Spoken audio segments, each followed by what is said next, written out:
yourself a pat on the back. One of my favorite quotes of all time is, "Comparison is the thief of joy." Theodore Roosevelt. The reason I love that quote so much is that it reminds me that my journey is mine and mine alone. Now, you may be wondering what that has to do with podcasting. Well, it's really simple. Your journey of podcasting is yours and yours alone. When I first started the Brunch and Slay podcast, there were only about 300,000 podcasts, period, in the entire world. Now we're well over 1 million podcasts. A lot of folks with huge followings, like celebrities, now have podcasts. Actors, I'm talking A-list celebrities. We have people with talk shows who have podcasts.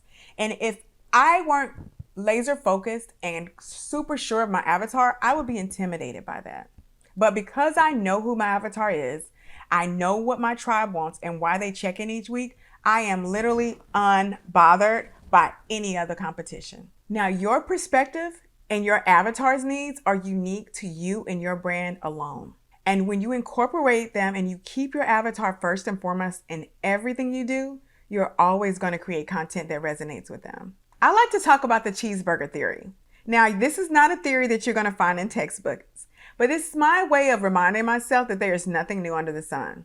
When I think about the cheeseburger theory, I think about brands that we all grew up on and know and love, like McDonald's, Burger King, Wendy's, Hardee's, Checkers, Brahms, and the list can go on and on. Now, all these brands have different things that make them extremely unique. I bet you when I listed each of them, you thought about things from those particular brands that you loved. When you think about McDonald's, you think about Happy Meals and you think about those delicious French fries. You think about Burger King and you think about flame broiled.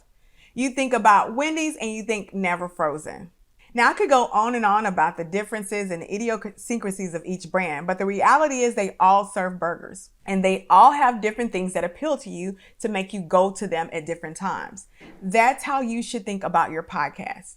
If you catch yourself falling down the rabbit hole of comparison, always think, so what? There's a ton of business podcasts out there, but none of those business podcasts do it from their rooftop at sunset like you. Whatever the case may be, find a way and hone in on what makes yours unique and what really matters to your avatar. Always remember, there's nothing new under the sun. It's all about interpretation and how you present it to your audience.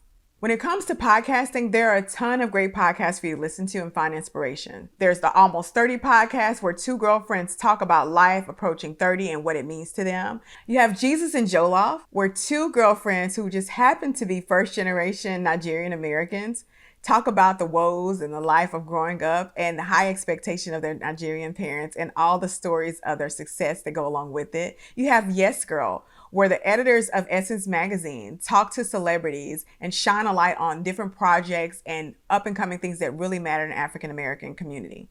Both of these podcasts, all three of them, from Almost 30 to Yes Girl, have a unique perspective of two women who have a nice dialogue going on, but they still connect with their audience and they still talk about relevant topics. So I would definitely suggest that you go out and you listen to those, or listen to any podcast in your genre that you know you'll be diving deep in to see how they deliver and how you can do it differently.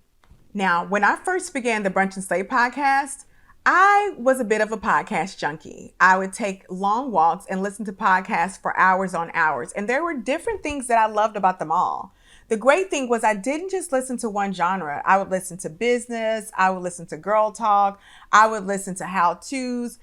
I was just enamored in the world that was being created and the new trend that was happening, allowing people to share their voice in a way that made sense for them and their brand and their audience. And when I really honed in and decided on what type of format I wanted for Brunch and Slay, I really thought about it.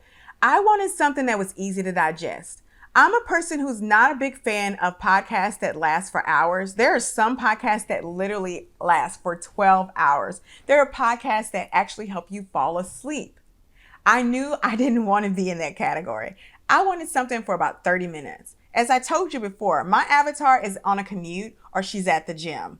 She's a person who wants it. She wants the information. She wants to be entertained, but she has responsibilities. She's a mom, an aunt, a friend, a career woman, and she has places to go and people to see. So I wanted to make sure that I kept a podcast that would captivate her long enough to entertain her, introduce her to someone new to follow and to support, but at the same time still answer the call. Now, as you decide how you want to position your podcast in this ever-growing arena, it's important that you consider how often you want to touch bases with your followers or your listeners. Do you want to do it daily, like our beloved Gary Vee, who sometimes may even drop 2 or 3 a day?